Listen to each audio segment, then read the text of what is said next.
Ask मुफ्ती तारिक मसूद। ज़िना करने वाले लड़के लड़की से रिश्ता रखना चाहिए या नहीं? किसी के बारे में सबको पता हो कि ये दोनों ज़िना करते हैं तो उनसे ताल्लुक़ ख़त्म कर देना चाहिए। सिर्फ़ कोई दावत देने की नीयत से उनसे ताल्लुक़ रखना चाहे, दीन पे लाने की नीयत से, उनको मोहब्बत से समझाने के लिए, तो एक अलग बात है। नॉर्मली ऐसे लोगों का बाइकआउट करना चाहिए जिनके बारे में सबको पता हो कि ये बदकार हैं। तो हाँ, मैंने बताया दावत की नीयत एक अलग बात है, मुबल्लिग़ का किसी से रिलेशन कायम करना ताकि लोग गुनाह छोड़ें एक अलग बात है। आम आदमी को नहीं रिलेशन रखना चाहिए, उसके बड़े नुकसानात होते हैं क्योंकि ये लोग फिर खुली महफिलों में इसका तज़किरा कर रहे होते हैं तो आहिस्ता आहिस्ता दिल से फिर बुराई की बुराई निकल जाती है। नबी सल्लल्लाहु अलैहि वसल्लम ने इरशाद फरमाया कि बनी इसराइल के उलमा लोगों को गुनाहों से रोकते थे, फिर उसके बाद खुद ही उन्हीं के साथ दोस्तियाँ यारियाँ भी रखते, गपशप भी रखते।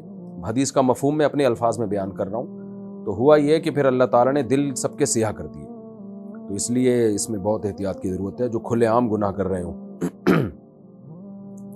ये साले सवाब के लिए उम्रा करें तो तमाम मरहूमीन के लिए एक ही उम्रा कर लें या अलग अलग करें, मसलन बहन भाइयों के लिए अलग और वालिदैन के लिए अलग, सब तरह से जायज़ है जी, जैसे आपको अच्छा लगे। ये साले सवाब में ज़्यादा फोकस सदका खैरात को किया करें जिसका सराहतन हदीस में ज़िक्र है। तो आजकल सदका खैरात लोग कर नहीं रहे होते, ठीक है उम्रा भी कर सकते हैं लेकिन सदका खैरात को ज़्यादा फोकस करें। मनसूस है, सहाबी ने अर्ज़ किया अफ़अतसद्दक़ु अन्हा, कि मेरी माँ का इंतकाल हो गया, सदका करूँ उनकी तरफ से? नबी ने फरमाया हाँ।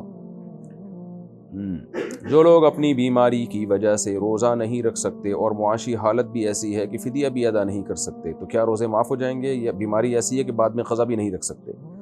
जब बेचारे रोज़ा भी नहीं रख सकते और गुर्बत इतनी है कि फ़िदिया भी नहीं दे सकते, तो फिर अल्लाह माफ़ करने वाला है, क्योंकि अल्लाह ने यही कहा है कि जो रोज़ा नहीं रखे वो क़ज़ा करे, और क़ज़ा भी नहीं हो सकता तो फ़िदिया दे, तो कुछ भी नहीं हो सकता तो अल्लाह करे। अलबत्ता क़ज़ा रख सकता था और बिला वजह ताख़ीर की उसने, बुढ़ापे तक पहुँचाया उस क़ज़ा की ताख़ीर, फिर गुनहगार होगा, फिर तौबा इस्तिग़फ़ार करनी पड़ेगी उसको। कैसर अहमद कश्मीर से हमारे यहाँ एक आलिम हैं जो कहते हैं कि बिना दाढ़ी वाले चेहरे की तरफ देखना हराम है।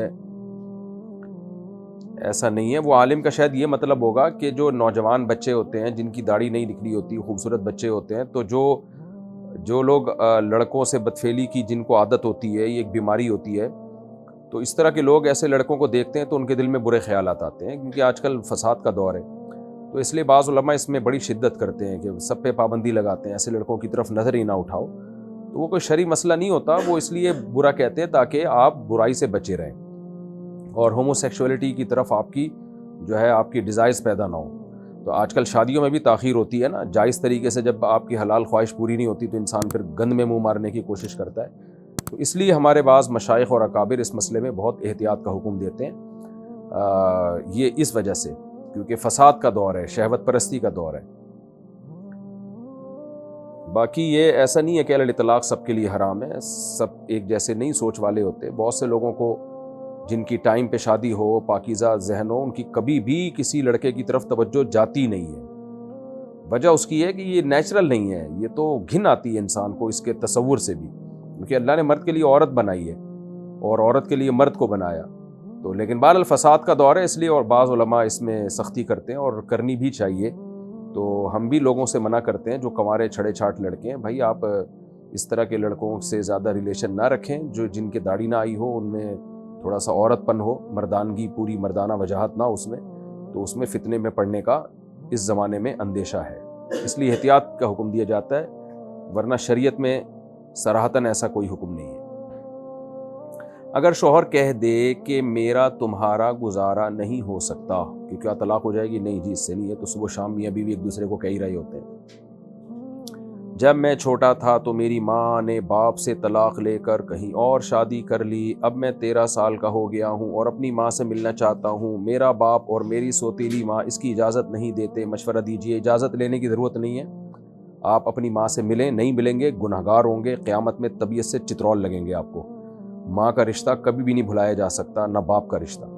अगर माँ ने बच्चे को रोका बाप से मिलने से तो बच्चे पर लाजिम है वो फिर भी बाप से मिले, बाप ने रोका माँ से मिलने से तो बच्चे पर लाजिम है वो फिर भी माँ से मिले। वो तो आपके लिए दोनों रिश्ते बराबर हैं, किसी एक रिश्ते को भी आप नाराज़ नहीं कर सकते। और अगर माँ मना करती है बाप से मिलने से तो माँ भी गुनहगार होगी, اور باپ منع کرتا ہے ماں سے ملنے سے تو باپ گناہ گار ہوگا. تو آپ پر لازم ہے کہ ماں سے بھی ملیں باپ سے بھی ملیں،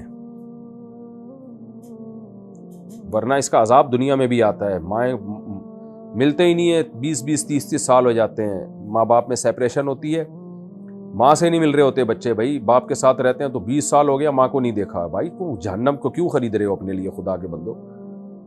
اور بعض دفعہ سیپریشن کے بعد ماں کے پاس چلے جاتے ہیں، 20-20 سال ہو جاتے ہیں باپ سے نہیں ملتے. کیوں جہنم کو حلال کر رہے ہو اپنے لیے؟ تو اللہ نے وصیت کی ہے کہ ماں اور باپ دونوں کا خیال کرنا ہے. وصیت کا لفظ ہلکا لفظ نہیں ہے، بار بار قرآن میں تاکید کی ہے. اگر نماز میں سورہ فاتحہ کے بعد سورت ملانا بھول جائیں اور رکوع میں چلے جائیں تو کیا دوبارہ کھڑے ہو کر سورت پڑھنی چاہیے؟ کیونکہ میں نے سنا ہے کہ فرض کے بعد واجب کی طرف نہیں لوٹنا چاہیے. مسئلہ پہلے بھی میں بتا چکا ہوں، اس میں دلیل سے میں پہلے بتا چکا ہوں اس میں کیا مسئلہ ہے. اصول یہی ہے کہ رکوع کے بعد آپ دوبارہ کھڑے ہو جائیں اور سورت ملائیں اور آخر میں سجدہ سہو کر لیں. اگر بندہ بھولے سے بغیر وضو کی نماز پڑھ لے اور بعد میں یاد آئے کہ میرا وضو نہیں تھا تو کیا کرنا چاہیے؟ یاد آئے تو پھر وضو کر کے اس نماز کو لوٹانا چاہیے. جو لوگ رفع الیدین کرتے ہیں کیا ان کی نماز نہیں ہوتی؟ رفع الیدین کرنے والوں کی بھی ہو جاتی ہے، نہ کرنے والوں کی بھی ہو جاتی ہے. فرض واجب کا اختلاف نہیں ہے، یہ استحباب کا اختلاف ہے کہ راجح کیا ہے، بہتر کیا ہے. نبی صلی اللہ علیہ وسلم سے رفع الیدین کرنا بہرحال ثابت ہے، اس میں کوئی شخص بھی اس کا انکار نہیں کر سکتا. باقی آخری عمل آپ کا کیا تھا؟ تو احناف کے نزدیک آخری عمل یہ تھا کہ آپ نے تکبیر تحریمہ کے علاوہ رفع الیدین چھوڑ دیا تھا. اس پہ بہت سارے قرائن ہیں، تو اس لیے ان قرائن کی بیس پر احناف کا یہ قول ہے. اور امام شافعی اور امام احمد بن حنبل کا یہ قول ہے کہ نہیں، آخر دم تک نبی نے رفع الیدین کیا. دونوں کے اپنے اپنے دلائل ہیں اور وہ دلائل میں بہت دفعہ بتا چکا ہوں. اب اس مسئلے کو مکا دینا چاہیے. زندگی بھر یہ نہیں ہو کہ رفع الیدین ہی میں لڑ کے اپنی زندگیاں برباد کر لیں. تو جو امام شافعی کو فالو کرتے ہیں وہ کر لیتے ہیں، جو فقہ حنفی کو فالو کرتے ہیں وہ نہیں کرتے. میں 30 سال شافعیوں کے بیچ میں رہا ہوں، بغیر رفع الیدین کے نماز پڑھی ہے. نہ کسی شافعی نے کبھی ہمیں نہیں ٹوکا تم کیوں نہیں کرتے، اور ہم نے بھی کبھی کسی شافعی کو نہیں ٹوکا تم کیوں کرتے ہو. دونوں طرف دلائل ہیں، تو اختلافی مسئلہ ہے. تو کرنے والے کی بھی ہو جاتی ہے، نہیں کرنے والے کی بھی ہو جاتی ہے.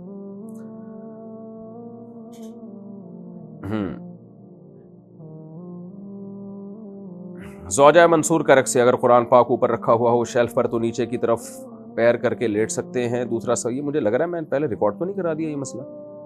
اچھا خیر، تو نیچے اس کی طرف پیر کر کے لیٹ سکتے ہیں؟ جی لیٹ سکتے ہیں. نیچے اگر لیٹیں تو کوئی حرج نہیں، ڈائریکٹ قرآن کی طرف پاؤں نہیں ہونے چاہیے.